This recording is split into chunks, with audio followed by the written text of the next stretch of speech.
जुषमाणां भजन्ते जहत्येनां भुक्तभोगां नुमस्तान् कपिलाय महामुनये मुनये शिष्याय तस्य चासुरये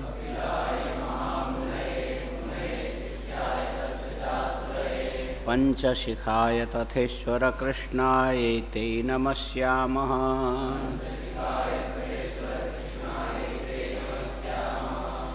इह खलु प्रतिपिच्छितमर्थं प्रतिपादयन् प्रतिपादयिता अवधेयवचनो भवति प्रेक्षावताम्।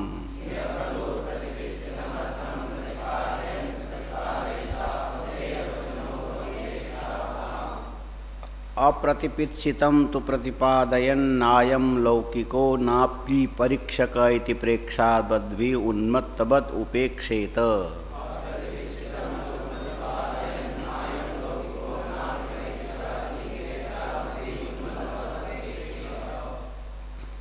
सचैषां प्रतिपित्सितो अर्थो यो ज्ञातः सन् परम पुरुषार्थाय कल्पते इति।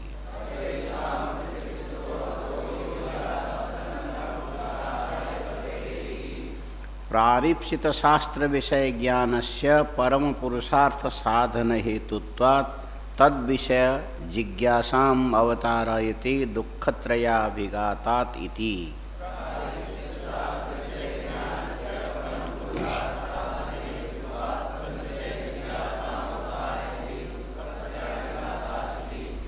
दुःखत्रयाभिघाता जिज्ञासा तदवघातके हेतौ दृष्टे शापार्था चेन्नैकान्तात्यन्ततो भावात्।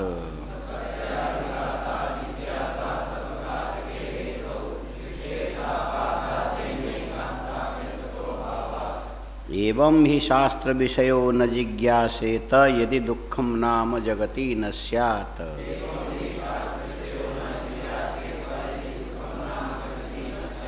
सद्वा न जिहासितं जिहासितं वा अशक्य समुच्छेदम् अशक्य समुच्छेदता च द्वेधा दुःखस्य नित्यत्वाद्वा तदुच्छेदोपाय परिज्ञानाद्वा।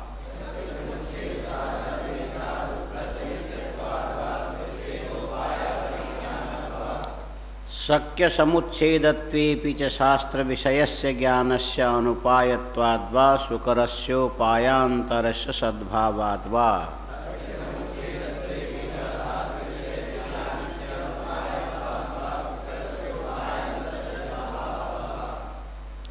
न तत्र न तावत् दुःखं नास्ति नापि अजिहासितम् इति अत उक्तं दुःखत्रयाभिघातात् इति।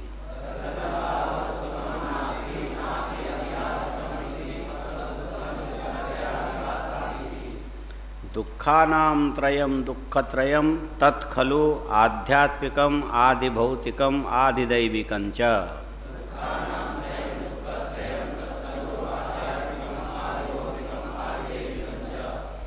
तत्र आध्यात्मिकं द्विविधं शारीरं मानसं च। शारीरं वातपित्तश्लेष्मणां वैषम्य निमित्तं मानसं काम क्रोध लोभ मोह भय ईर्ष्या विषाद विषय विशेषा दर्शन निबंधनम।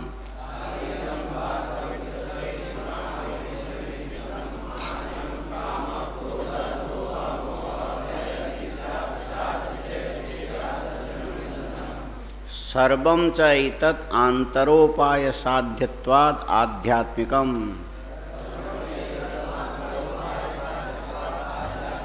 दुःखम बाह्योपाय साध्यं च दुःखं द्वेधा। आदिभौतिकम् आदिदैविकं च।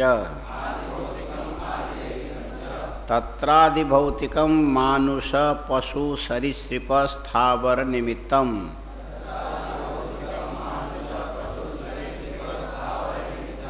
आदिदैविकं यक्ष राक्षस विनायक ग्रहावेश निबंधनम्।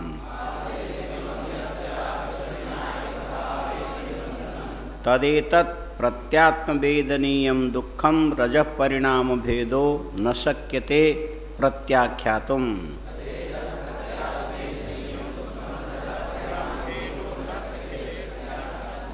तद अनेन दुःखत्रिकेण अंतःकरणवर्तिना चेतनाशक्तेः प्रतिकूलतया विसंबंधो अभिघात इति।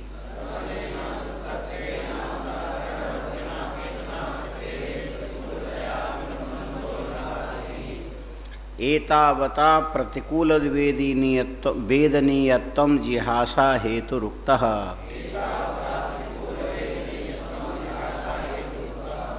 यद्यपि न सन्निरुध्यते दुःखं तथापि तद अभिभव शक्य कर्तुम इति उपरिष्टान् निवेदयिष्यते।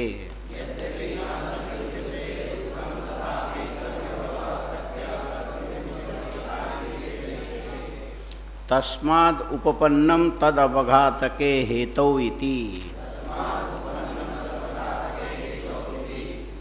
तस्य दुःखत्रयस्य अपघातकस्तदवघातकः। उपसर्जनस्यापि बुद्ध्या सन्निकृष्टस्य तदा परामर्शः।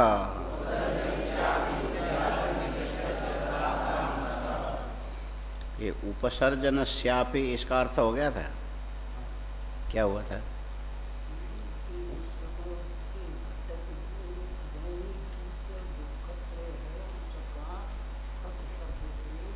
हाँ फिर से, हाँ गौणी दुःखत्रियाविघातात् इस पद में दुःखत्रियाविघात में तत्पुरुष समास होने से अविघात जो है वो प्रधान कहलाता है। उपसर्जनस्यापि उपसर्जनम नाम किम? उपसर्जनम गौणम, तो उसमें दुःखत्रय जो है गौण है उसका भी तत्शब्द से बुद्धिया उपसर्जन सर्वनाम्नां च उत्सर्गतः। हाँ ये व्याकरण का कहाँ का है? यही ले, सर्वनाम्नां च उत्सर्गतः प्रधान परामर्शित्व नियमादित्याशंक्य। हाँ, नहीं उपसर्जन की व्युत्पत्ति कैसे करेंगे? उपसर्जन वहाँ पर उपसृज्यते यानी उपसर्ग उपसर्ग हो गया, सृज धातु हो गया, हाँ उपसर्जनम, तो मतलब हो गया हाँ सामीप्येन गौण भावेन निर्माणम सर्जनम स्थिति, सर्जनम स्थिति सृज विसर्गे। अच्छा अच्छा अच्छा, तो वहाँ फिर देखना पड़ेगा सर्ग, उस फिर विशेषेण सर्ग इति विसर्ग माने तत्सामीप्य, सर्ग सामीप्य साक्षात नहीं हुआ, ऐसे ना। तो उपसर्जनस्यापीति उपसर्जनस्यापि बुद्ध्या सन्निकृष्टस्य तदा परा।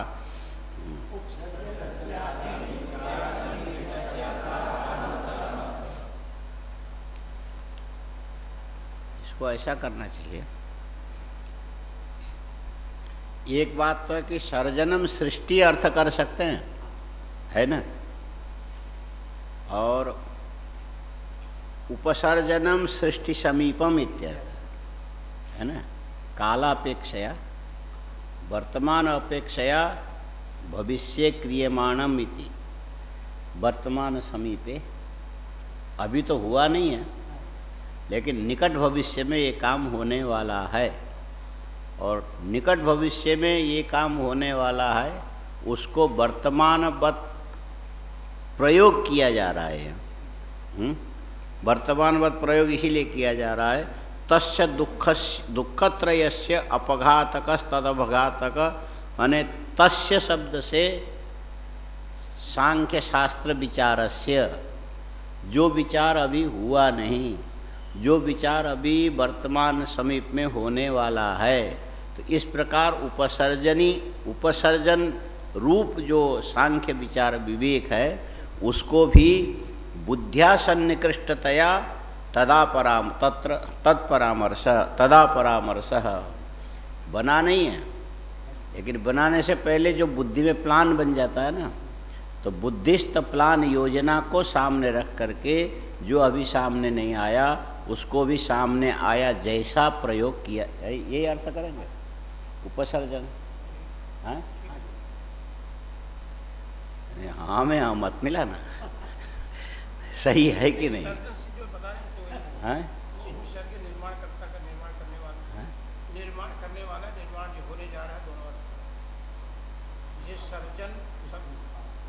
हैं पहले पाठ हो जाए। अच्छा, सन्निकृष्टस्य तदा परामर्श अवघातकश्च हेतुः शास्त्र प्रतिपाद्यो नान्य इत्याशयः।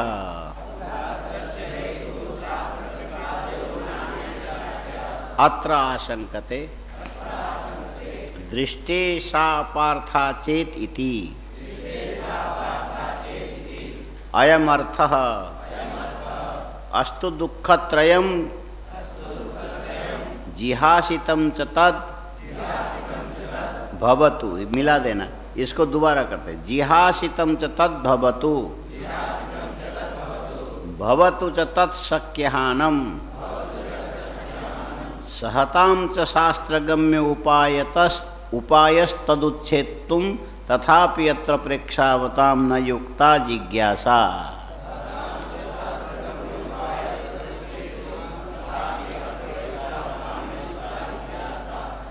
दृष्टस्यैव उपायस्य तदुच्छेदकस्य सुकरस्य विद्यमानत्वात्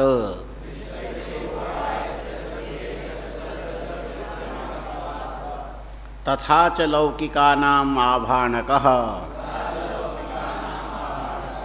अर्के चेन्मधुबिन्देत किमर्थं पर्वतं व्रजेत् इष्टस्यार्थस्य संसिद्धौ को विद्वान् यत्नमाचरेत्।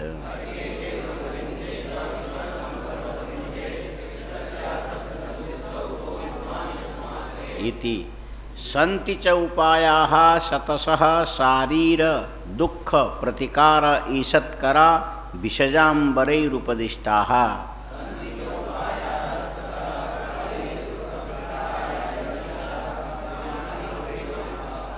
मानसस्यापि संतापस्य प्रतिकाराय मनोज्ञ स्त्रीपान भोजन विलेपन वस्त्रालंकारादि विषय प्राप्तिरूपायः सुकरः।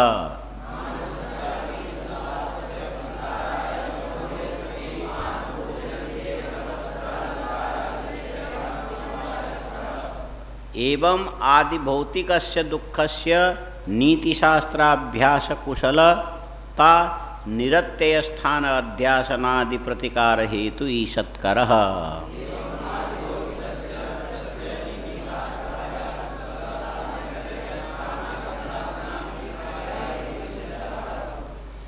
तथा आदिदैविकस्यापि दुःखस्य मणिमन्त्रो सधादि उपयोग सुकर प्रतिकारोपाय इति।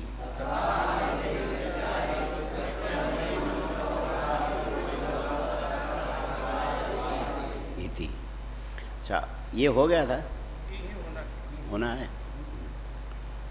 मणि मंत्र औषधि, ये दुख निवारण के उपाय। मणि भी है, मंत्र भी है, औषधि भी। मंत्र थोड़े बहुत यदा कदाचित कहीं पर परिदृश्यमान है, थोड़े बहुत, ज़्यादा नहीं है। कहीं कहीं मंत्र प्रभाव बहुत ज़्यादा देखने में कम आता है। कहीं आपने देखा है मंत्र प्रभाव?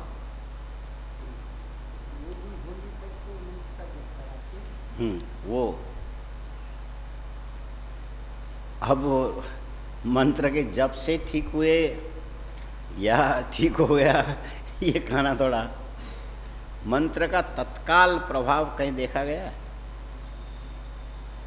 मैं बताता हूँ, मंत्र का तत्काल प्रभाव।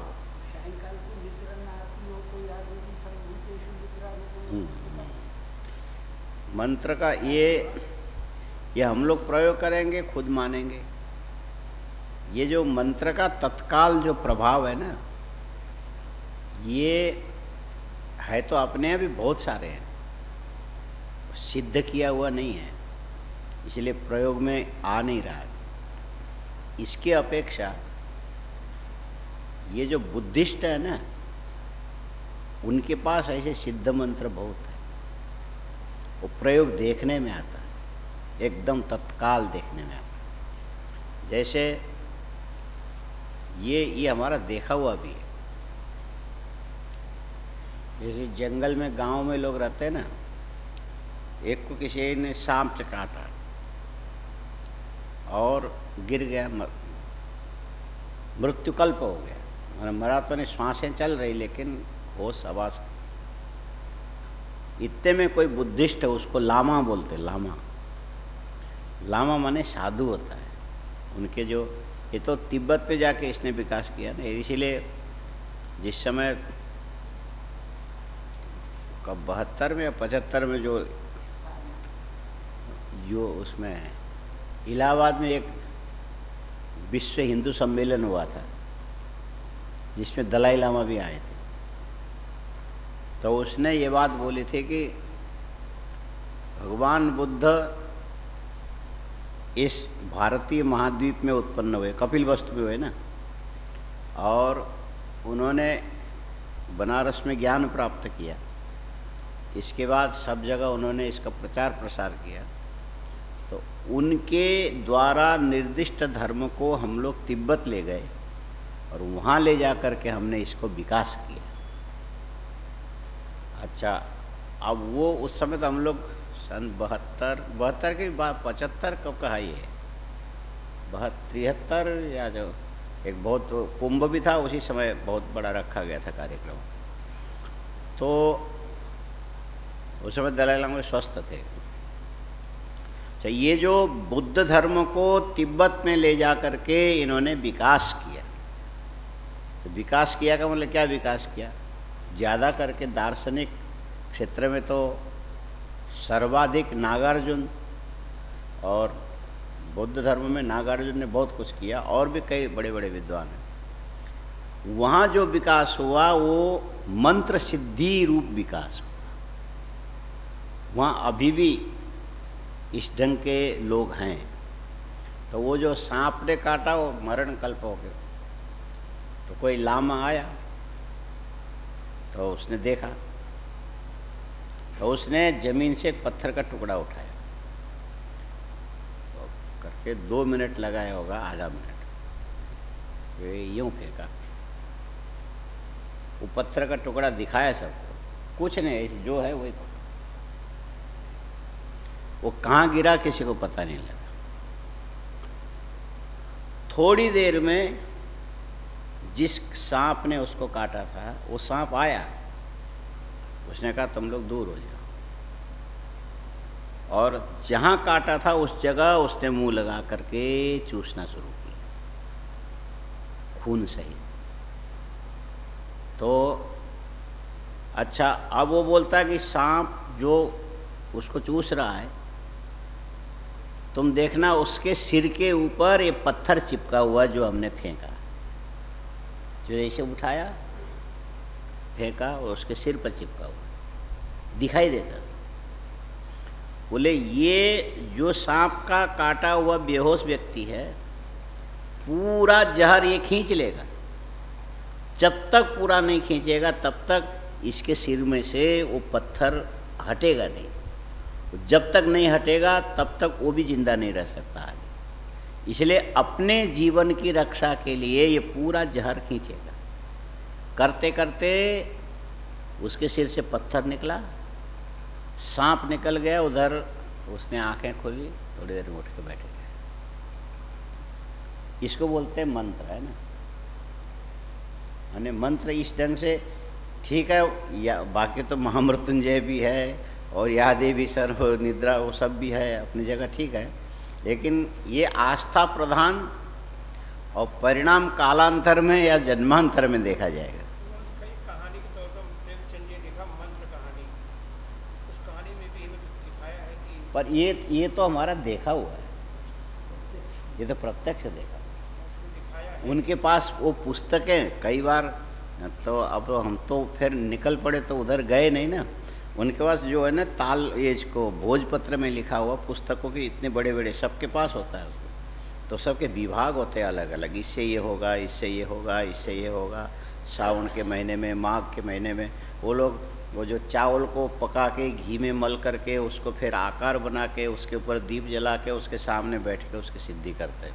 उनका तरीका है सब बौद्धों का। तो उस ढंग से मंत्र के द्वारा काम होता है। यदि सिद्ध किया जाए तो ये कहीं कहीं देखने में आता, अतिमात्रा में उपलब्ध न होने से थोड़ा सा वो आस्था के चद्दर ऊपर से डालना पड़ता, लेकिन नहीं है, ऐसा नहीं है। ये हो गया। अब रह गया मणि वाली जो बात है। मणि के मामले में खाली श्रुत मात्र है, स्रोत परंपरा से आया है, लेकिन प्रत्यक्ष देखा नहीं गया। हो सकता किसी ने देखा हो। हाँ, अब वरिष्ठतम तो आप ही हैं, उम्र में वरिष्ठतम आप हैं ना, और हमको भी अभी तक। पर मणि के संबंध में पढ़ने में आता है, कहते कुछ इस प्रकार की मणि है। दो चीज़ों का उल्लेख है। एक तो गाय के मुख से भी मणि निकलती है, गाय के मुख से भी मणि निकलती, लेकिन वो दोबारा लेके ग्रहण कर लेती। देखा नहीं गया पर ऐसा वर्णन है। हाँ, लिखा है, देखा नहीं गया ना। ऐसे तो है, चंद्रकांत है, सूर्यकांत मणि है, चिंतामणि है, सर्पमणि है। और चिंतामणि का भी विशेष रूप से उल्लेख है, शास्त्रों में है। बोले उसकी विशेषता ये बताई जाती है कि चिंतामणि जो होगी आपके हाथ में नहीं टिकेगा, जेब में नहीं टिकेगा, डिब्बे में नहीं रहेगा, कैसे भी आप सुरक्षित नहीं रख सकते। यदि वो रहेगा तो ये जो शरीर को चीरा लगा के उसके अंदर रख करके ऊपर से सिलाई कर दो, वो घाव को अपने आप ही इलाज कर लेगा। वो माने उसमें आपको तकलीफ नहीं होगी, और उस तरह से शरीर में टिकेगा, अन्यथा नहीं टिकेगा। चिंतामणि की विशेषता को, और उसके शरीर में रहने पर फिर उस मणि के प्रभाव से ये जितने भी आदिदैविक जो कष्ट है वो उसको छू नहीं सकता। इसीलिए आकाश गमन, पाताल प्रवेश, जो पर्वत चट्टान के अंदर प्रवेश उस मणि के प्रभाव से हो जाएगा। पर ये मणि अभी कहाँ पर उपलब्ध है, किसके पास है, इससे कौन चलता है, ये खाली श्रुत मात्र है, दृष्ट नहीं है। हाँ? पर मणि में इस ढंग की बातें, पर छोटी मोटी तो दिखाई देता है कि एक होता है जहरमौरा, सुना है? जहरमौरा तो ये पहले सपेरे लाते थे। हाँ, जहरमौरा जो होता है, भयंकर विषधर जो सांप है, वो जहरमौरा को सामने वो भाग जाएगा एकदम, यानी देखना पसंद नहीं करेगा, नज़दीकी पसंद नहीं करता। वो भी पत्थर विशेष है, माने सांप को तो कुंठित कर ही देता है, देखते देखते कुंठित कर देता है जहरमौरा। पर उस ढंग के जो मणि है, जो चिंतामणि कल्प, ये सुनने में आते हैं, लेकिन शास्त्र में है तो मानना तो पड़ेगा। तो ये जो मणि भी दुख उच्छेद में कारण है, मंत्र भी दुख उच्छेद में कारण है। और यहाँ पर इन्होंने थोड़ा सा कोशिश किया, दोषोपसर्ग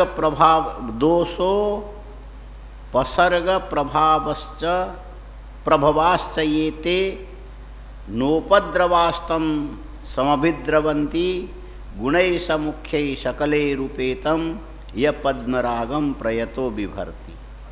पद्मराग मणि के लिए इन्होंने लिखा। ये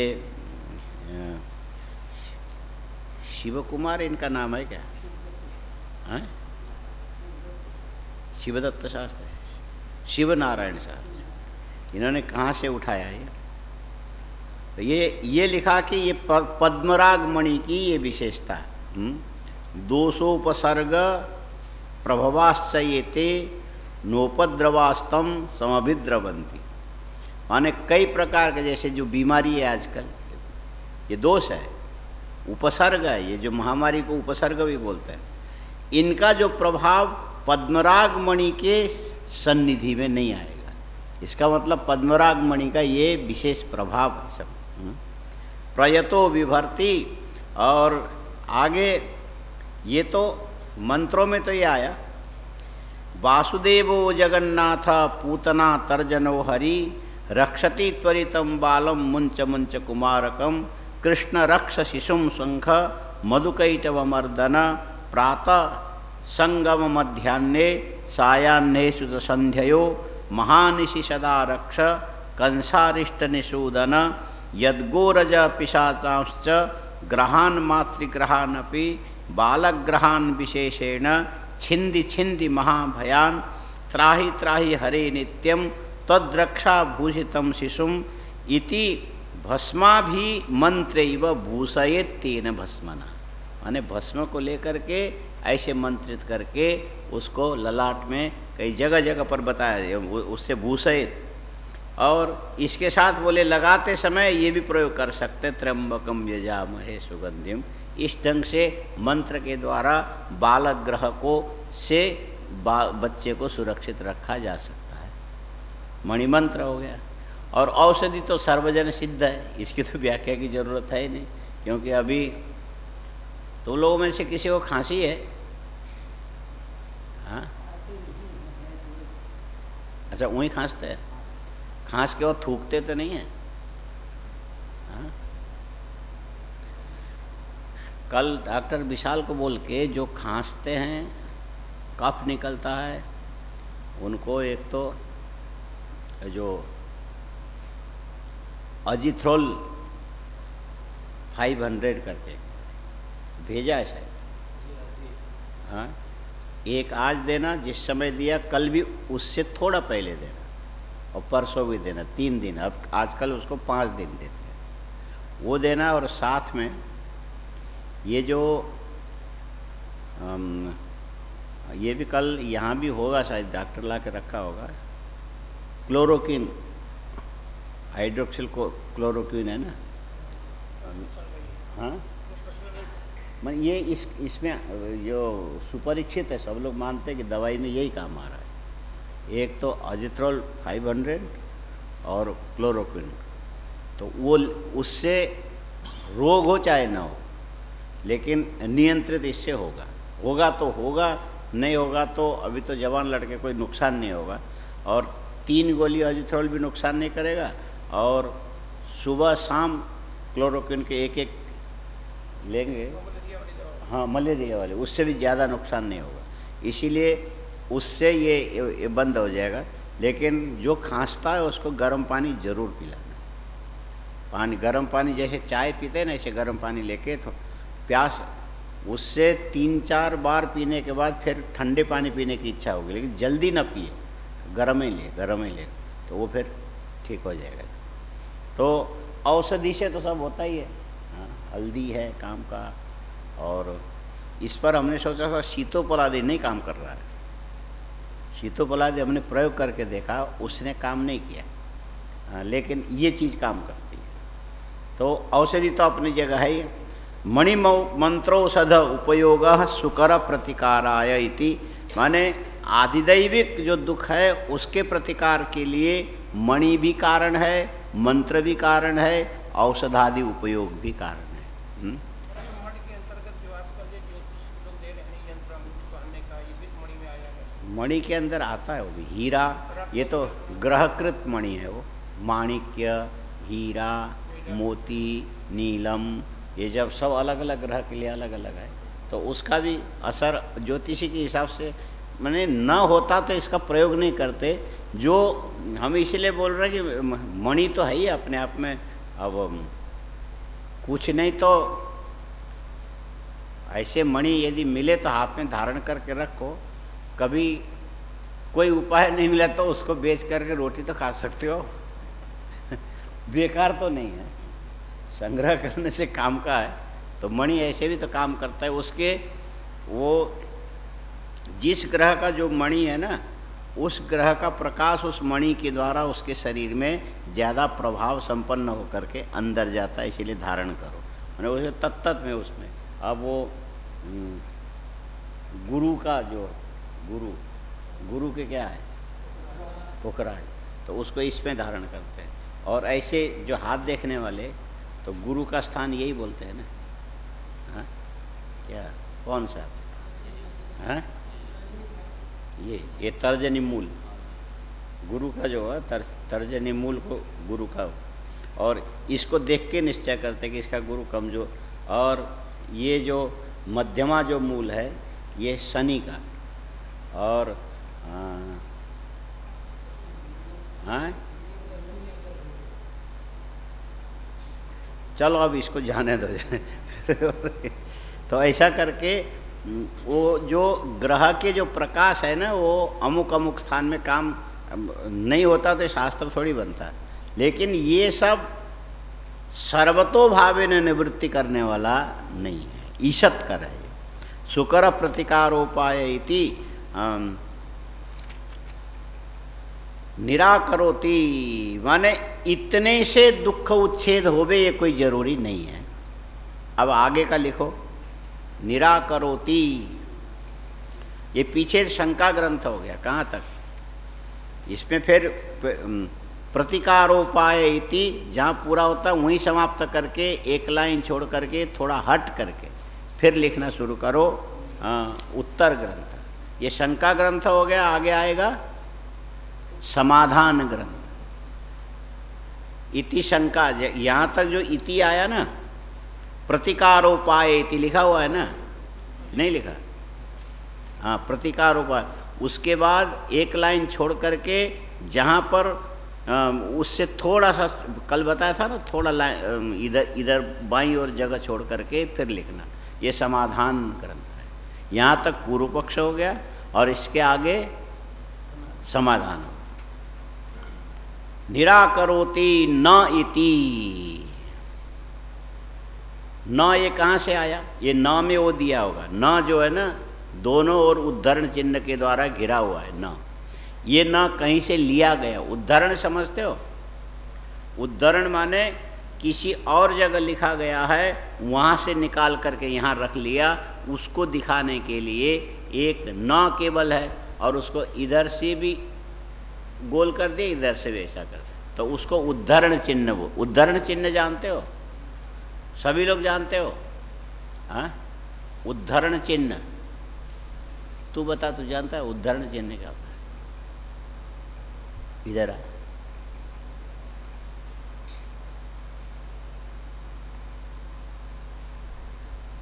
फिर एक दूसरे को बताना। ये देखो लिखा ना, निराकरोति, समाधान है। ये ठीक है लिखा तुमने, और यहाँ से न लिख के यहाँ से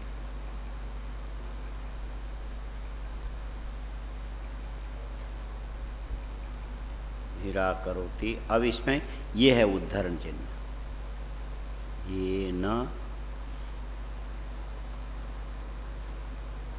इसके अंदर जो आया उसको उद्धरण चिन्ह बोलते। इसका मतलब क्या है? ये कहीं मूल श्लोक में आया है। हाँ, ले लो ले लो, ये इसको उद्धरण चिन्ह, जहाँ भी उद्धरण चिन्ह बोले तो ये तुम लोग ख्याल रखना। अच्छा, ये जो न कहाँ से आया? किसी और जगह लिखा हुआ, वहाँ से निकाला गया है। अच्छा बताओ, पीछे कहाँ? न तो कई जगह आया, लेकिन ये निकाला गया। अब मूल श्लोक बोलो, दुःखत्रयाभिघातात्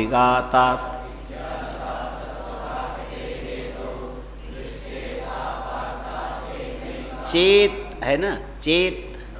उसके बाद जो न आया, न एकांतत न अत्यंततो अभावात्, तो उसमें से जो न ला करके यहाँ रखा, इसीलिए इसको उद्धरण दिया।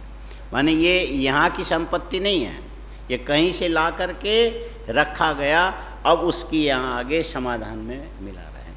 हाँ, उद्धरण का आप समझ में आया ना? उस श्लोक के अंदर आया हुआ जो न है उसको यहाँ रख करके अब आगे समाधान प्रारंभ करते हैं। ठीक, न इति, न इति माने इस ढंग से जो मूल श्लोक की व्याख्या हो रही ना, कुतः एकांत अत्यंततो अभावात, न एकांतत न अत्यंततो अभावात। अब तुमको समझ में आया, मूल की व्याख्या है, इसीलिए वो दोनों चीज सामने। न एकांत अत्यंततो भावात, मूल जो श्लोक में था उसी को यहाँ पर न ऐसा करके इति कुत एकांततो अत्यंततो अभावात। मणि से, मंत्र से, औषधि से आने वाले आध्यात्मिक जो आधिदैविक जो दुख है पूरी तरह से नष्ट नहीं होते। और दोबारा दुख ना आवे ऐसा भी नहीं है।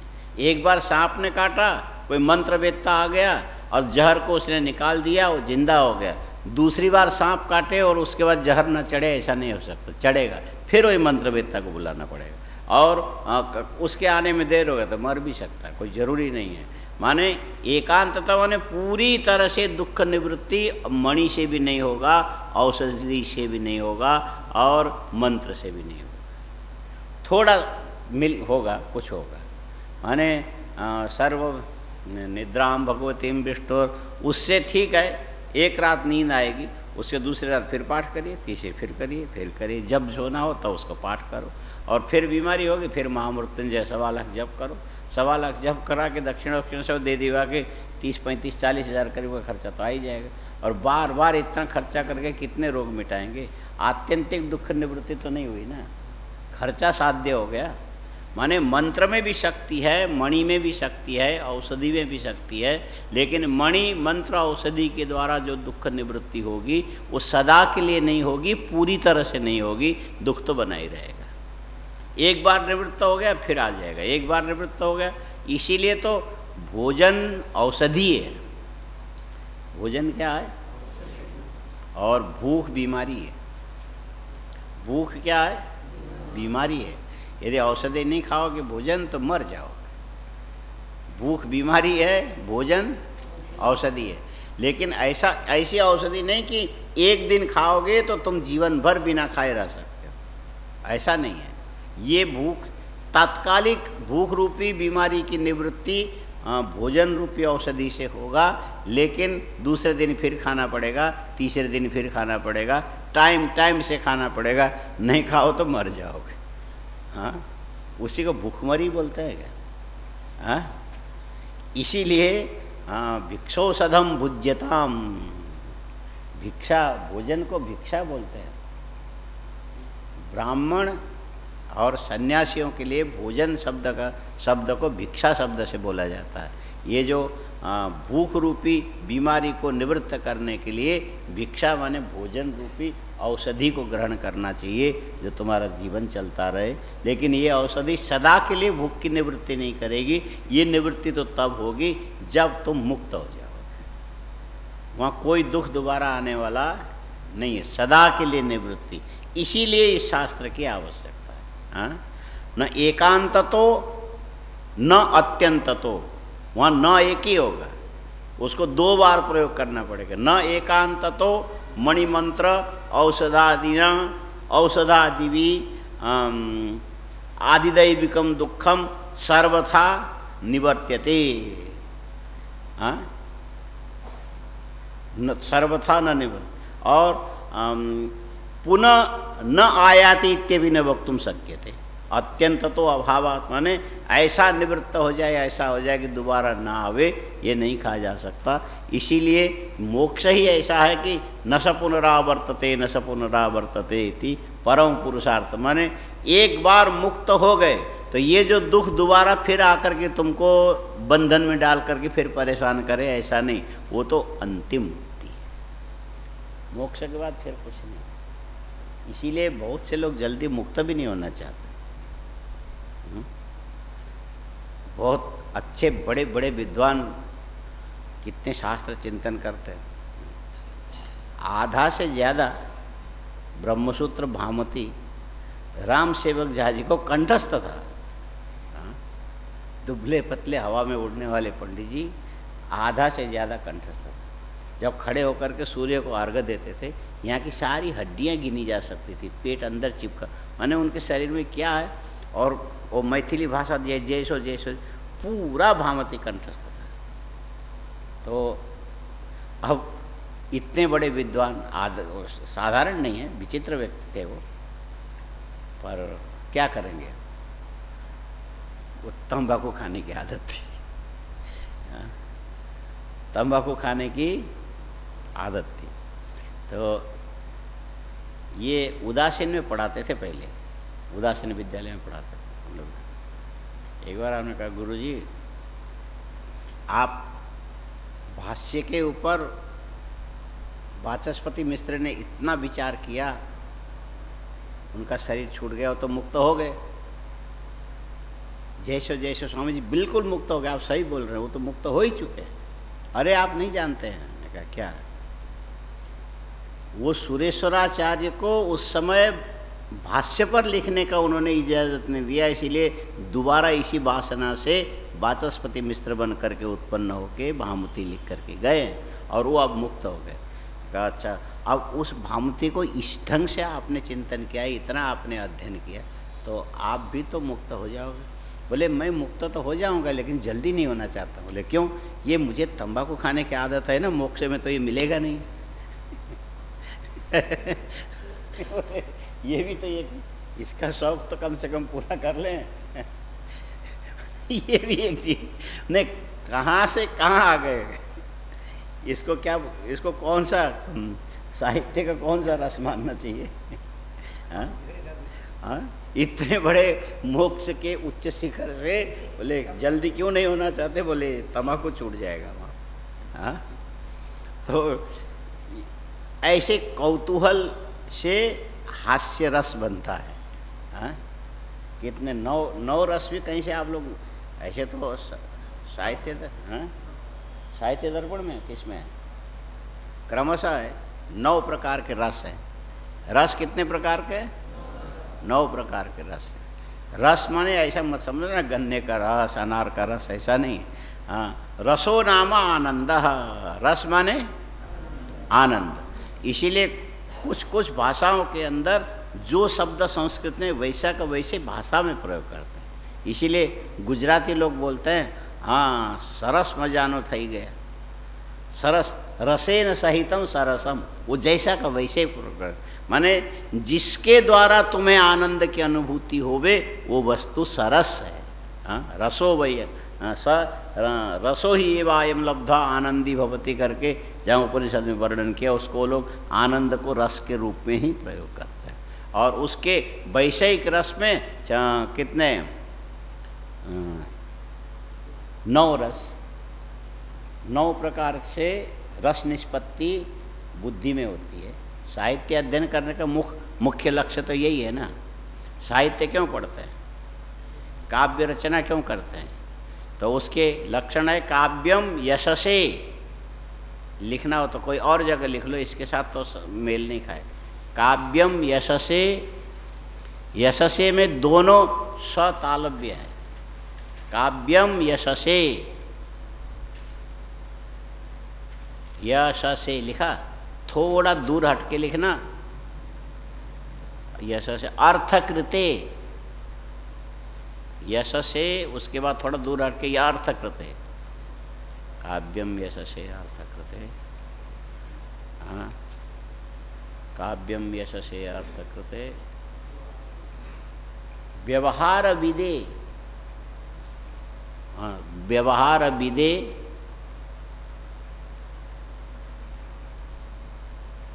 लिख लिया।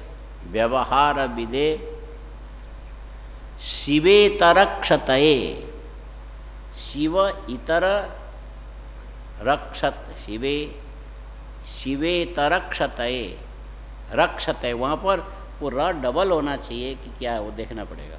शिवेतर क्षतये, शिवेतर क्षतये। शिव से इतर अशिव माने अकल्याण, उससे रक्षा करता है। शिवेतर दोष र होना चाहिए, क्या उसको देखना पड़ेगा। शिवेतर क्षतये, हाँ ठीक है। शिव, हाँ शिव से इतर अशिव, अशिव के क्षति माने विनाश करेगा, यानी अकल्याण के नाश के लिए काव्य होता है। शिवेतर क्षतये सद्य पर निवृत्तये, सद्य पर हाँ, निर्वृत्ति है, निर्वृत्ति, निवृत्ति नहीं है, निर्वृत्ति। निर्वृत्तिर्नाम सुखम, निर्वृत्ति नाम सुखम। हाँ, निर्वृत्तिक सुख होता है। हाँ, निर्वृत्तिक क्या मतलब हुआ? निर्वृत्तिक, निर्वृत्ति का,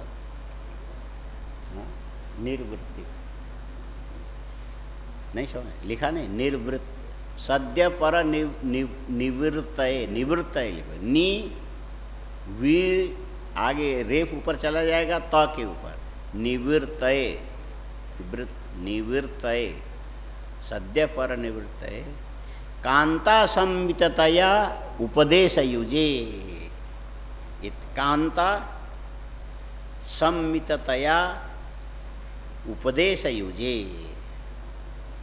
काव्य शास्त्र जो उपदेश देता है, का प्रकाश का है ये, हाँ, ये का प्रकाश का है, काव्य पक्का है ना, मम्मट का है। एक बार देखना उसको, क्योंकि वो जो निवृत्ति और निर्वृत्ति में जो कैसा शब्द लिखा जाता है उसको निकालने के लिए निकाल के लाना, पुस्तकालय में तो है। तो मतलब ये है कि ये काव्य का प्रयोजन ये है, ये दोनों में हो सकता है। काव्य प्रकाश मम्मट का है, विश्वनाथ का क्या है? विश्वनाथ का साहित्य दर्पण। ध्वन्यालोक किसका है? आनंद। ये तीनों लगभग सारी चीज़ें एक ढंग से लिखते, प्रक्रिया में भेद है। कोई इधर का यहाँ जाएगा, वो यहाँ का यहाँ जाएगा, लेकिन पूरा पढ़ेंगे तो तीनों का मोटा मोटी एक जैसे है। हाँ?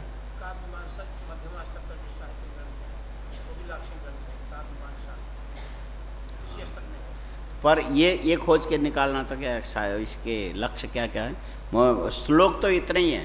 हाँ? काव्यम यशसे, अर्थ लग गया। जो काव्य है ये किसके लिए? यश के लिए। यदि अच्छे कवि बनोगे, काव्य लिखने लग जाओगे, पेपरों में छपने लग जाए तो तुम्हारा नाम हो जाएगा। आजकल तो फोटो के साथ छपता है, इसीलिए थोड़ा दांत सही रखना। जो कई लिखने लगे बन गए, कहीं फोटो पेपर में आ गया तो ऐसा नहीं कि करके अभ्यास करना, जिससे फोटो खींचते समय वो कैमरामैन बोलते हैं ज़रा बोले स्माइल बोलते हैं, तो थोड़ा फोटो अच्छा हो।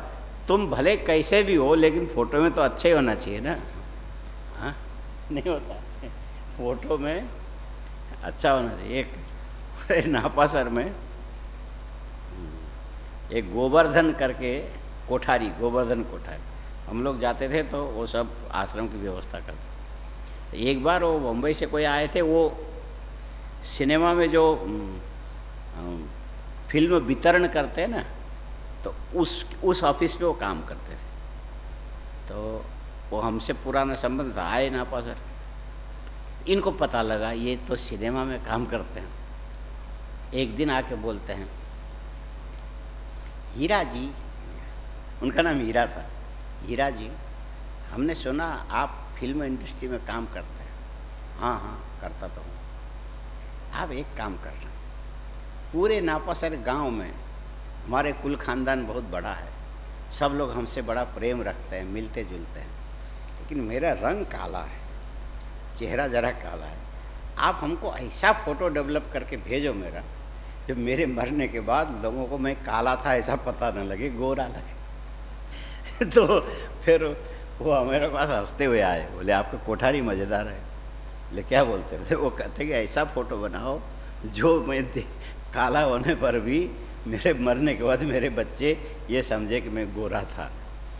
आया समझ में? यदि अब आगे क्या होगा, भविष्य तो अंधकार में है। नहीं, मेहनत करोगे, लगातार चलने वाला कहीं भी पहुंच सकता है। ये भी एक जगह कॉपी में लिख के छोड़ना मत, याद रखना, लगातार चलने वाला कहीं भी पहुंच सकता है, यदि गोल गोल नहीं घूमता हो तो। नहीं तो फिर रह जाएगा। लगातार चलने वाला कहीं भी पहुंच सकता है। ये समझ में आया? और निरंतर प्रयत्न करते रहोगे तो तुम प्रसिद्ध भी हो जाओगे, और फोटो भी आएगा, छपने भी लगेगा, तो काव्य लिखने वाले भी बन जाओगे। और यदि ऐसा हुआ तो तुम्हारा यश तो होगा ना। हाँ, कितने साल हो गए कि रामचंद्र शुक्ल मर गए, हजारी प्रसाद द्विवेदी मर गए, महादेवी वर्मा मर गई, ये सब थे ना पुराने, जयशंकर प्रसाद, उनकी यश है ना अभी तक। उनका यश है अभी तक। कबीर, बिहारी, ये सब बड़े बड़े गजब के हुए हैं। बिहारी के साहित्य आपने पढ़ा है? सतसई और एक बिहारी और एक मैथिली शरण गुप्त, रश्मिरथी, जयद्रथ बद, दिनकर, रामधारी सिंह दिनकर, तो ये सब इनका नाम अभी भी है। एक एकांकी लिखा, एक पंजाब का, एक हिंदी साहित्य में एक ही एकांकी कहानी लिखा, उसी से अमर हो गया, आज तक उसी में उसका नाम है और कुछ नहीं लिखा। उसका नाम था चंद्रधर शर्मा गुलेरी, सुना है? चंद्रधर शर्मा गुलेरी। और उन्होंने जो लिखा उसने, तुम लोगों को ये इससे मोबाइल से फुर्सत मिले तब नहीं इन सब लोगों को पढ़ोगे। यदि पढ़ना ही हो तो प्रेमचंद के साहित्य पढ़ो, पता लगेगा कि सामाजिक रूप क्या होता है, उसमें सीखने की चीज़ तो वहाँ से मिलती है ना। और ये जो जयशंकर प्रसाद के जो एकांकी नाटक इत्यादि वो पढ़ो। अरे कालिदास के नाटक भी कम नहीं है। ये सारे जितने भी सिनेमा में लेख लिखते हैं, पढ़ते हैं इन साहित्य को और बिगाड़ करके वहाँ पर सिनेमा के वो क्या बोलते हो, क्लिप्स क्या बोलते हैं उसको, जो कहानी, हाँ क्या जो भी हो, माने वो जो बनाते हैं लेकिन विकृत कर देते हैं। वो लोग किस चीज़ को छिपा के कहाँ ले जाके कैसी उत्सुकता बना करके, भास नाटक चक्र के अंदर एक है मध्यम व्यायोग, 12 नाटक है भास के, 12 नाटक में एक है मध्यम व्यायोग और एक है मुद्रा राक्षस। मुद्रा राक्षस जब तक अंतिम तक नहीं पढ़ोगे तब तक उसका पूरा रहस्य उजागर होकर सामने नहीं आएगा। चाणक्य संबंधी है वो, चंद्रगुप्त का मुद्रा राक्षस। तो पढ़ना तो ऐसी चीज़ें पढ़नी चाहिए जो एक एक जगह एक एक, पहले तो यही चलता था ऐसे। अब तो अंग्रेजी भी बिगड़ गया, संस्कृत भी बिगड़ गया, हिंदी भी बिगड़ गया, सब चौपट हो गए, अब कोई काम के नहीं रह गए। नहीं तो पहले ये जो क्या वो अंग्रेज जो कौन सा था, हरक्यूलिस लिखा, किसने लिखा? हरक्यूलिस किसने लिखा है? शेक्सपियर ने। हाँ, वो कालिदास यूरोपियन कालिदास माना जाता था। वो अकेले हरक्यूलिस, और भी कई नाटक उसने लिखे। उसको भी यदि सही तरीके से पढ़ोगे तो जगह जगह पर ऐसे ऐसी युक्तियाँ वो लोग सजा के रखते हैं, वो जीवन भर काम आने वाली होती है। अब वो सब चीज़ें तो छोड़ के आजकल तो बस वो जो नाक कान काट के ऑपरेशन करा के फलाना करके बजा के जो नाचा भूत उसके पीछे सब पागल हो गए। माइकल जैक्सन, उसमें कोई साहित्य नहीं, कोई कला नहीं, कुछ नहीं है। हाँ, अने साक्षात पशु पुच्छ विषाण ही ना, उसके बाद भी पूंछ लगाने की नहीं, ऐसे। तो मतलब है कि काव्य शास्त्र का प्रयोजन है यदि लगातार परिश्रम करोगे। लगातार क्या लिखा? काव्यम यशसे, माने लगातार यदि क्या कर रहे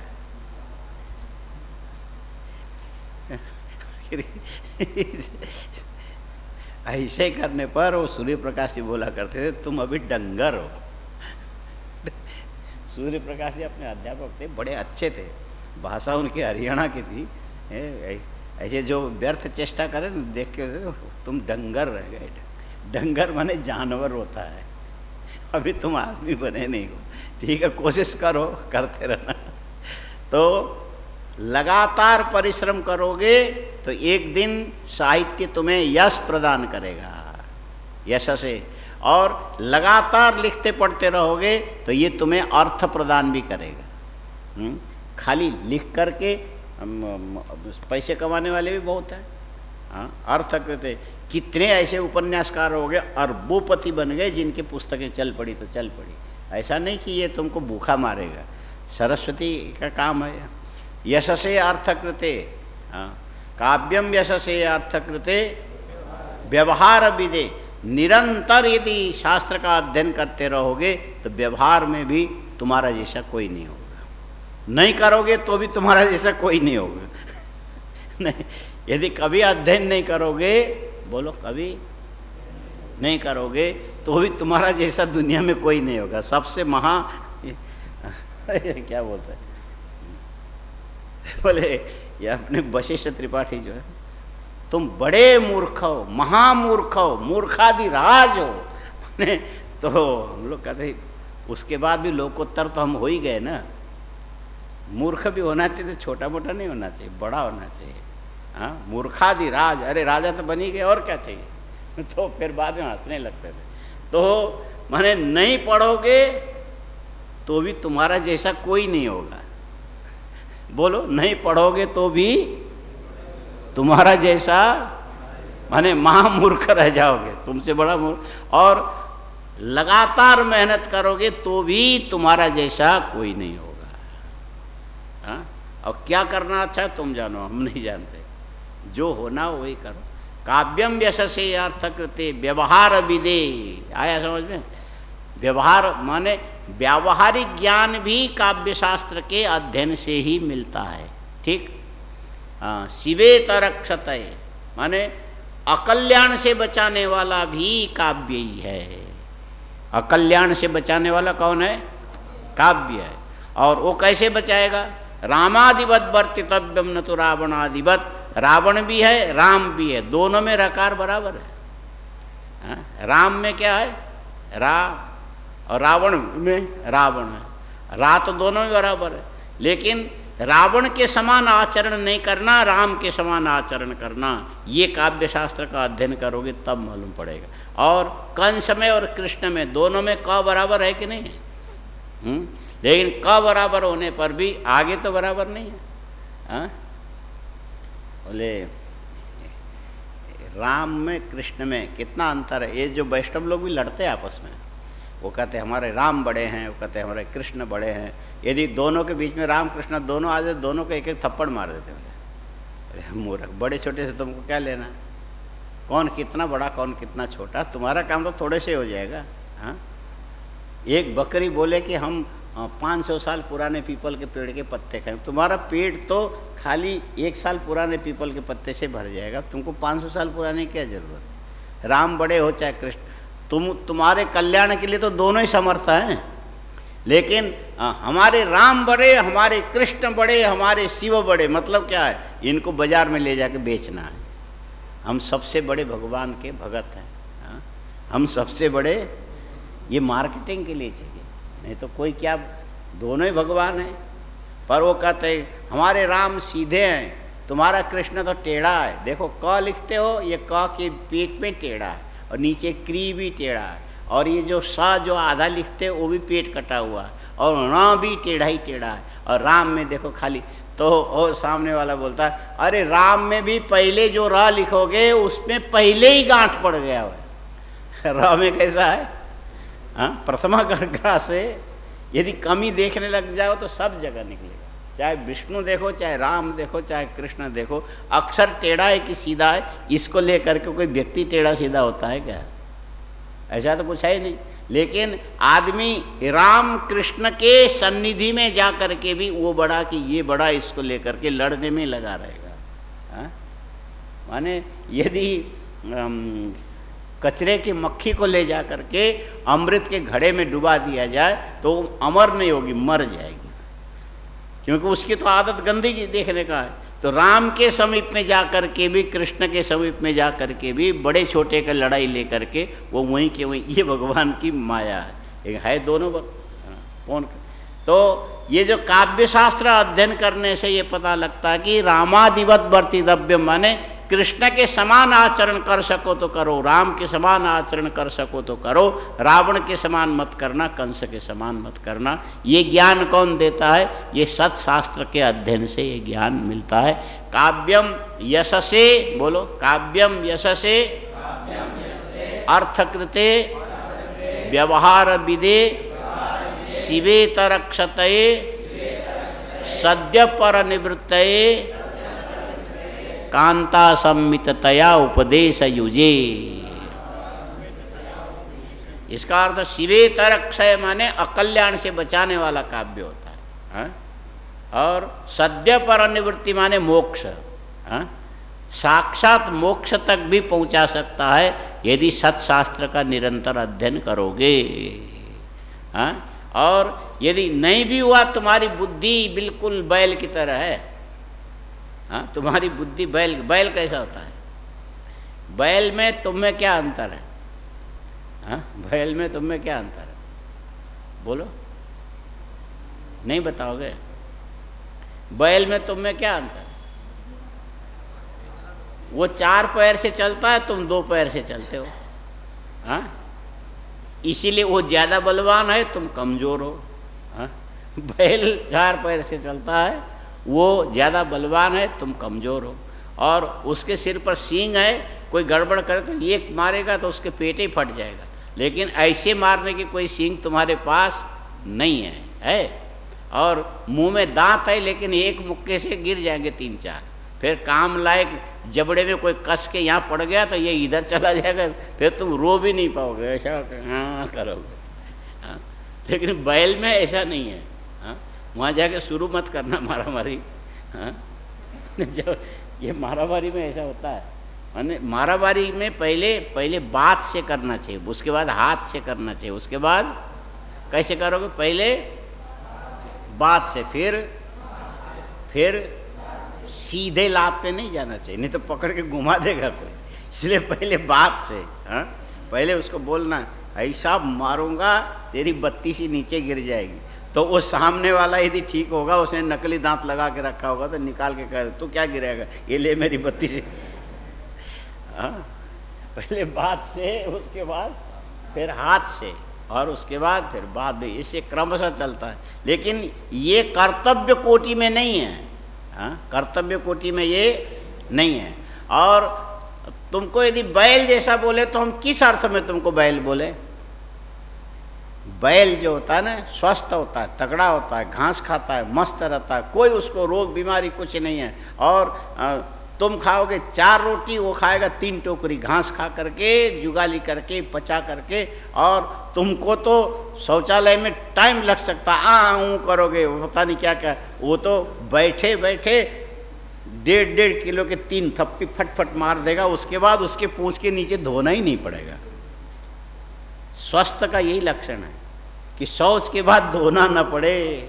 घोड़ा इसीलिए स्वस्थ होता है कि उसके कोई गोबर वहाँ लगा हुआ नहीं मिलेगा, यदि मिल गया तो घोड़ा मर जाएगा। दस्त हुआ कि घोड़ा मर गया, समझ। तो बैल दस्त होकर के भी जिंदा रहता है, तो तुमसे स्वस्थ है, तुमसे मस्त है, आराम से रहता है। लेकिन उसकी विशेषता क्या है? उसकी विशेषता क्या है? उसी अर्थ को लेके हम तुमको भी कभी बैल कह सकते हैं। उसको हल में लगाने के बाद पीछे से डंडा करते नहीं रहोगे तो एक कदम नहीं चलेगा। जितने डंडा मारेंगे उतने एक कदम चलेगा, फिर रुकेगा, फिर मारो, फिर रुकेगा। माने तुम्हारी भी वही हालत है। यही है ना। किस अर्थ में बैल हो बोलो? हाँ, नहीं समझ में आया? माने डंडा लगाते जाओ तो ही चलोगे, नहीं तो रुक जाओगे। हाँ, लगातार उसके बिना अपने मर्जी से नहीं चलोगे। उस अर्थ में क्या हो? हाँ, बैल हो ना। ठीक है, बने रहो, कोई बात नहीं, हमें इतराज़ नहीं है, तुम बने रहो, हमको कोई इतराज़ नहीं। लेकिन अच्छे भी बन जाओ तो भी हमको बुरा भी नहीं लगेगा। अच्छे बन जाओ तो भी बुरा नहीं।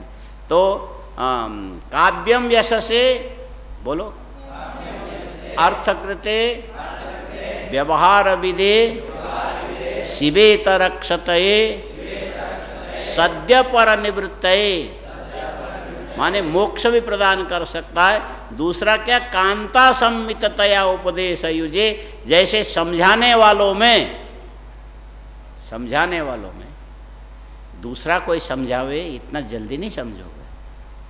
दूसरा कोई समझावे इतनी जल्दी नहीं समझोगे। अंदर अंदर से गाली दोगे, कहोगे बैठा के 3 बजे से रखा है, पता नहीं कब तक बैठाएंगे। वहाँ हैरान कर तुम लोग भी अंदर अंदर ये सोच रहे हो कि ये कब कोरोना ख़त्म हो जाए और बाबा जी यहाँ से भगे और हम मजा करें। जब तक रहे तब तक तो ये परेशान करेंगे, और जिस दिन समाप्त हो, ये जब हम हरिद्वार जाते तो वहाँ भी विद्यार्थियों से कुछ न कुछ कराते रहते, तो जब हम निकलते तो दरवाजे में खड़े होकर खुश होकर कहते नमः पार्वती, अभी गया, अब परेशानी खत्म। आया समझ में? बड़ा आनंद आता है कि हाँ अब मज़ा आएगा। हाँ? ऐसा होता है। तो दूसरों के सिखाने से तुम जल्दी नहीं सीखोगे, चाहे माताजी सिखाए, चाहे पिताजी सिखाए, चाहे गुरुजी सिखाए, चाहे बड़े भाई सिखाए, चाहे कोई सिखाए, इतने जल्दी नहीं सीखोगे। लेकिन जब शादी होगी, जो मुसीबत आएगी ना, वो जैसा सिखाएगी तुम वैसे ही चलोगे। हाँ? नाक में रस्सी डाल करके जो बैल को नाथा जाता है, और वो रस्सी पकड़ के जिधर घुमाओ, छोटा सा आदमी, ऊंट, बैल, किसी को भी कहीं भी ले जा सकता है। ऐसे तुम्हारा भी जब नाथा जाएगा ना, तो वो रस्सी तुम्हें ऐसा सिखाएगी कि माने वो सीखने में तुमको अच्छा लगेगा, बढ़िया लगेगा। हाँ? किसका सिखाना? ये बात यदि ठीक से समझना हो तो गुरु जी से पूछना, क्योंकि वो ये अच्छी तरह से जानते हैं किसका सिखाया ठीक से दिन उतरता है, और औरों का सिखाया। हाँ? माने दूसरों के मंत्र तो हेर फेर, उसका मंत्र तत्काल काम करेगा। तो वही यहाँ पर भी लिखा, शायद विश्वनाथ का ही होगा, कांता सम्मिततया उपदेश युजे। कांता सम्मिततया माने जैसे पत्नी खिला के, पिला के, पंखा झेल के, पैर धो करके, कपड़े ठीक करा के, तुम्हारे मन को अपने बस में करने के बाद ऐसा उपदेश देगी कि तुम उसी की बात मानोगे और किसी का नहीं मानोगे। सारे खुदा की खुदाई एक और जोरू का भाई माने भगवान ने जो ऐसे तो होता है, उसकी बात कोई टाल नहीं सकता है। वैसे साहित्य भी ऐसा है कि पहले तुम्हारे मन को अपने बस में करके उसके मध्य में एक ऐसा उपदेश सामने रखेगा जो तुम न चाहते हुए भी आराम से सीख लोगे। कांता सम। अब ये श्लोक पढ़ो तो समझ में आता है कि नहीं? यशसे अर्थकृते व्यवहार विदे शिवेतरक्षतये सद्य पर निवृत्तये कांता सम्मिततया उपदेश युजे। ये काव्य शास्त्र का प्रयोजन है। ऐसे ही है, काव्य समीक्षा में ऐसे ही लिखा है। अब हमको पता नहीं, कुछ होगा ऐसे। तो ये देखो, एकांततो कुतः एकांततो अत्यंततो अभाव यदि लिखा हुआ है, हैं? लिखा नहीं, लिखो निराकरोति न इति, इतना तो लिखा है ना। और उसके बाद पूर्ण विराम देना, उसके आगे लिखना कुतः।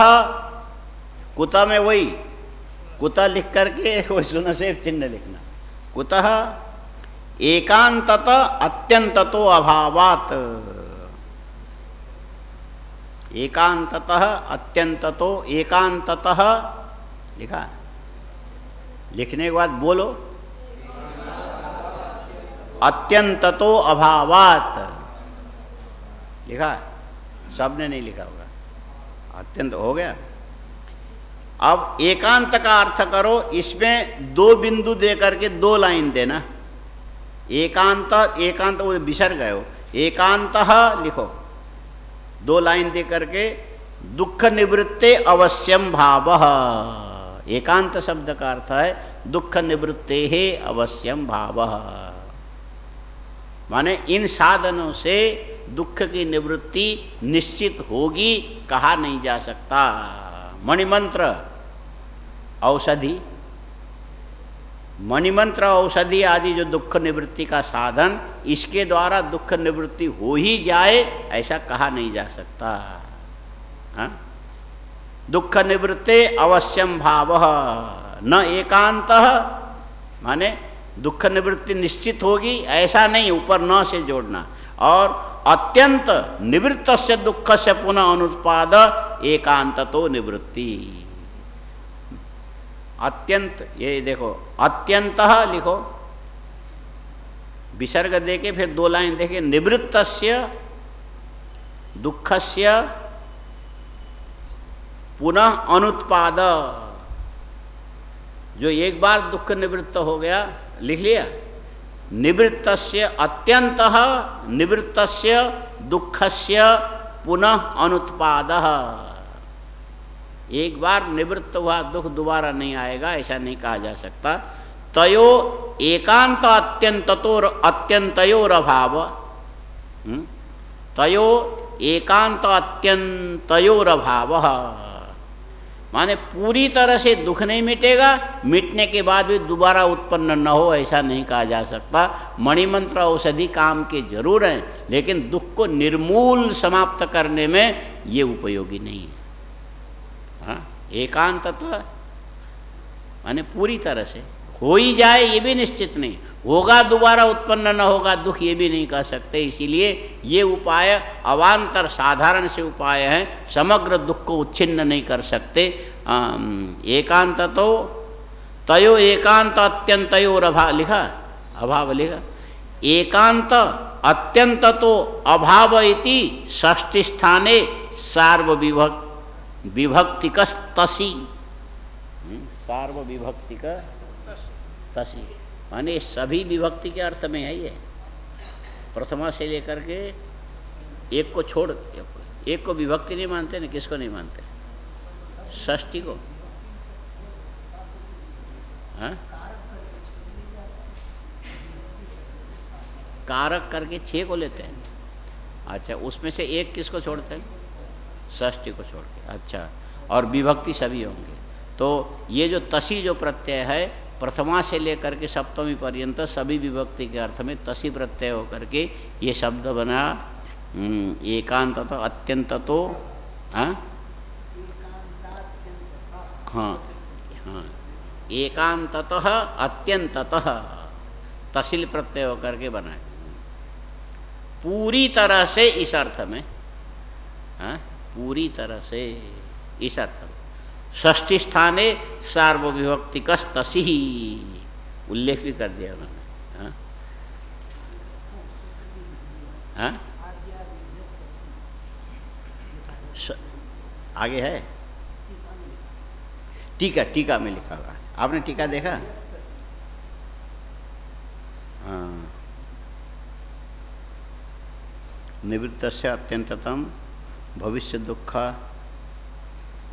आशा वर्तित्वम तथा च इष्टोपाय नियमेन दुख निवर्तक स्वरूपमेव एकांतत्वं नास्ति, दृष्टोपायजन्य दुख निवृत्तौ च भविष्य दुख असहवर्तित्व स्वरूपम अत्यंतत्वं नास्ति इति दृष्टाद उपायाद एकांत अत्यंत दुखोच्छेदा भाव न दृष्टे हेतु जिज्ञासा कार्येति भाव अत्र परिष्कृत दुख निवृत्ते एका न नियमेन स्व।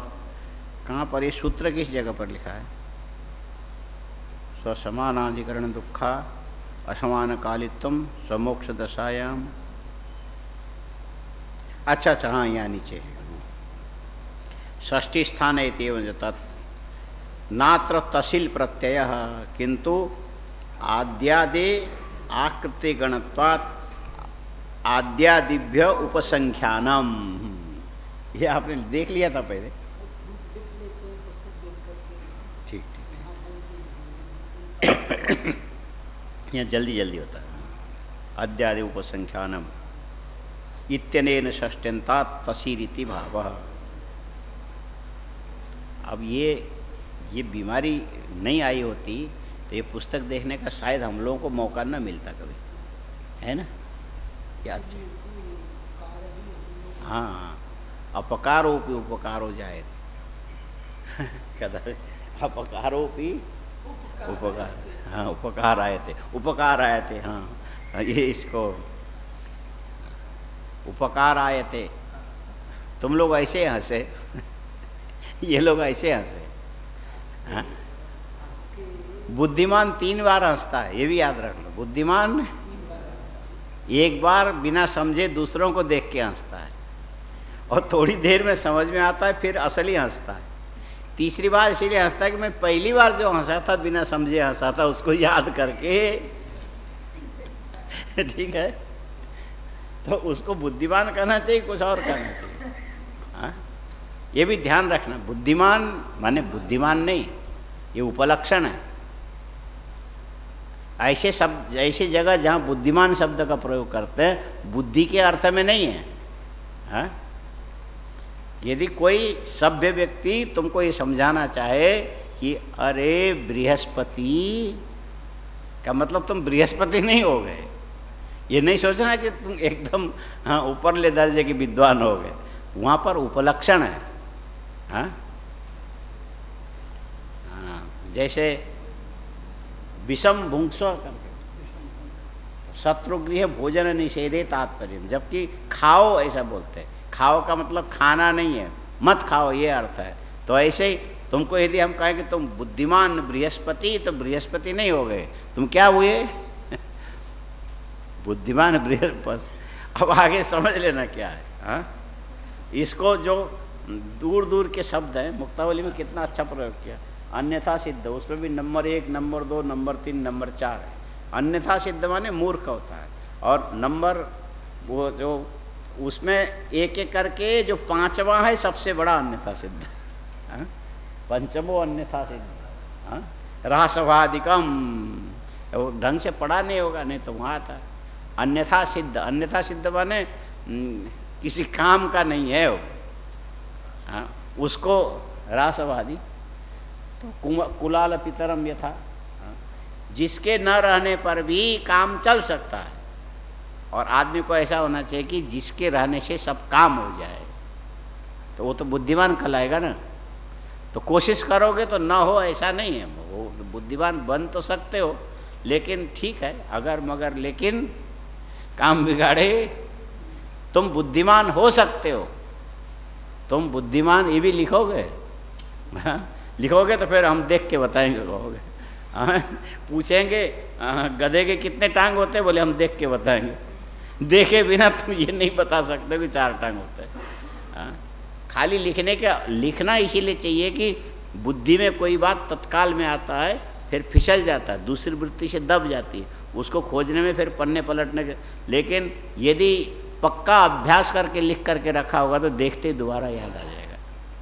लिखने का अभ्यास है, तभी तो लोग कहते हैं पढ़ा लिखा आदमी है। हाँ? क्या बोलते, पढ़ा लिखा आदमी। हाँ, हरियाणा में बोलते पढ़ा लिखा, बोलते पढ़ा लिखा आदमी बोलते। अच्छे अच्छे विद्वान भी वहाँ के भाषा तो ऐसे बोलते, पढ़ा लिखा आदमी है। हाँ? तो षष्ठी स्थाने सार्वविभक्ति कस्तसी, इतना लिख लिया ना सबने। एतदुक्तम भवति, आगे का भी लिख लो। एतदुक्तम भवति, भवति के बाद एक लंबी लाइन देना, लिखा एतदुक्तम भवति। वो जो पैराग्राफ बदल के लिखना नीचे के लाइन से, एतदुक्तम भवति। तुमने लिख लिया कि समझ में नहीं आ रहा? हाँ? रह गया? कहाँ से रह गया था? एक अत्यंततो अभाव इति लिखा है। इति उसके बाद षष्ठी स्थाने सार्वविभक्तिकस्तसी लिख लिया। षष्ठी स्थाने सार्वविभक्तिकस्तसी।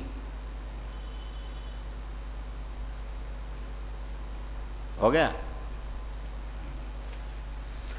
उसके बाद लिखना एतदुक्तम भवति। इसका तात्पर्य बताने जा रहे हैं। एतद उक्तम भवति लिख लिया। भवति के बाद एक लंबी लाइन दो। अब उसके बाद ये बड़ा वाक्य है, बिना छूटे चलेगा, हम बताएंगे फिर वहाँ जाके रुकना। यथा विधि, विधि दोनों रस्व है।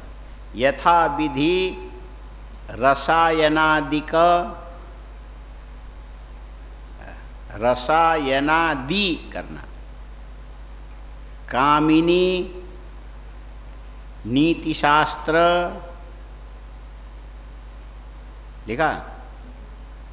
यथा विधि रसायनादि कामिनी नीतिशास्त्र अभ्यास मंत्रादि उपयोगेपि।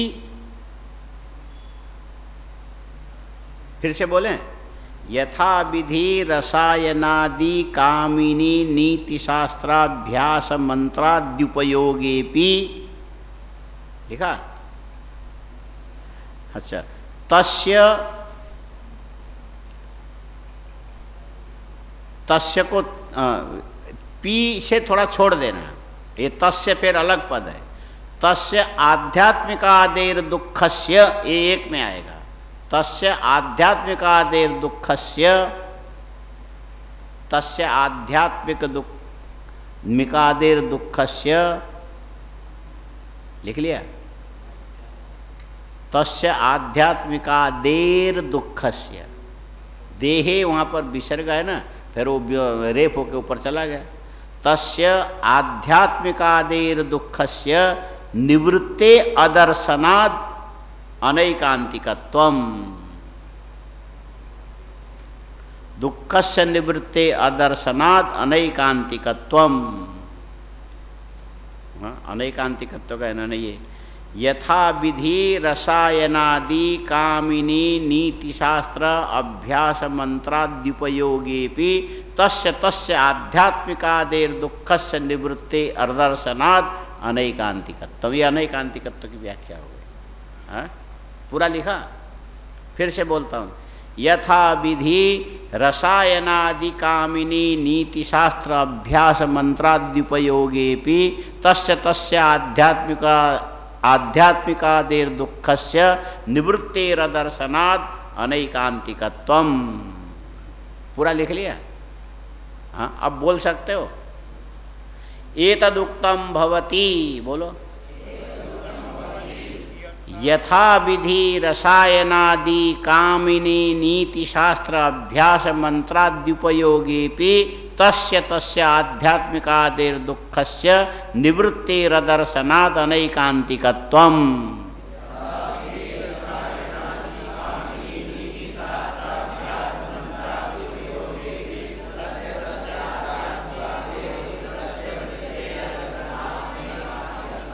वाह वाह वाह, बहुत बढ़िया। हाँ, क्योंकि जल्दी छुट्टी पाना चाहते हो ना, इसीलिए। ठीक है। हाँ, निवृत्तस्यापि, आगे लिखो। निवृत्तस्यापि पुनरुत्पत्ति दर्शनाद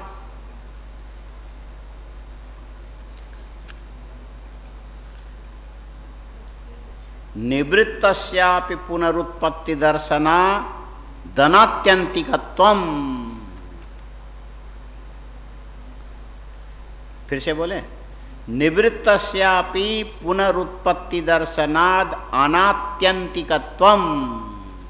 न आत्यंतिकत्वम इति अनात्यंतिकत्वम। द पूरा होगा, उसके बाद ना होगा। निवृत्तस्यापि पुनरुत्पत्ति दर्शनादनात्यंतिकत्वम। निवृत्तस्यापि पुनरुत्पत्ति दर्शनादनात्यंतिकत्वम। ठीक है। निवृत्तस्यापि पुनरुत्पत्ति दर्शनादनात्यंतिकत्वम। अब ये लाइन पूरा ही कर लो। इति, उसमें एक अल्प विराम रख देना। इसके बाद इति लिखो। इति सुकरोपि ऐकांतिक आत्यंतिक दुख निवृत्तिर न दृष्ट उपाय इति न अपार्था जिज्ञासा इत्यर्थ। इति लिखा। सुकरोपि ऐकांतिक आत्यंतिक दुख निवृत्तिर न दृष्ट उपाय इति न अपार्था जिज्ञासा इत्यर्थ। फिर से बोलें। इति सुकरोपि ऐकांतिक आत्यंतिक दुख निवृत्तिर न दृष्ट उपाय इति न नापार्था जिज्ञासा इत्यर्थ। नापार्था अपार्था। हाँ, फिर से बोले, गड़बड़ है। फिर से बोलता हूँ। इति सुकरोपि ऐकांतिक आत्यंतिक दुख निवृत्तेर न दृष्ट उपाय इति ना पार्था जिज्ञासा इत्यर्थः। यहाँ पूर्ण हुआ। अब हो गया पूरा? कसर है? ना पार्थ, हाँ, ना पार्था। अच्छा, इति सुकरोपि ऐकांतिक आत्यंतिक दुख निवृत्तिर न दृष्ट उपाय इति ना पार्था जिज्ञासा इत्यर्थ। अभी भी नहीं हुआ?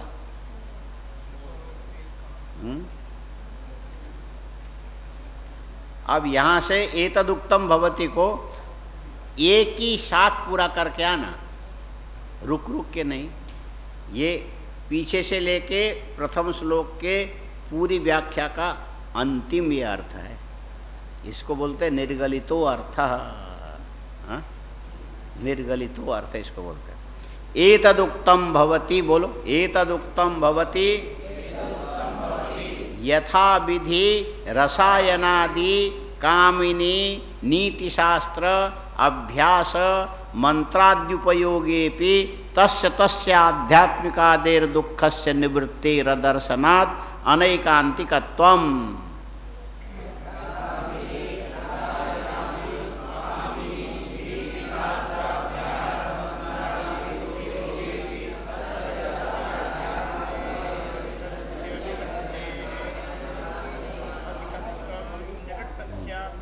निवृत्तस्यापि पुनरुत्पत्ति दर्शनात् अनात्यंतिक त्वम इति।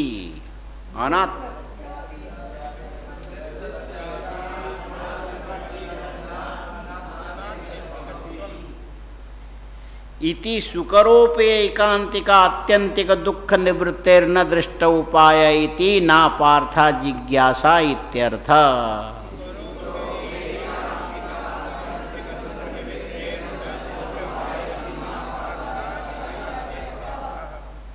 अब इसमें आगे एक बात ये उठाएंगे, ये जितने भी पुराने परिपक्व विद्वान होते हैं इस चीज़ को जरूर उठाते हैं। वो कहते हैं कि किसी शास्त्र को जब तुम प्रारंभ करोगे उसमें मंगलाचरण करना चाहिए, और तुमने सीधे दुःखत्रयाभिघाता से शुरू कर दिया तो ये दुख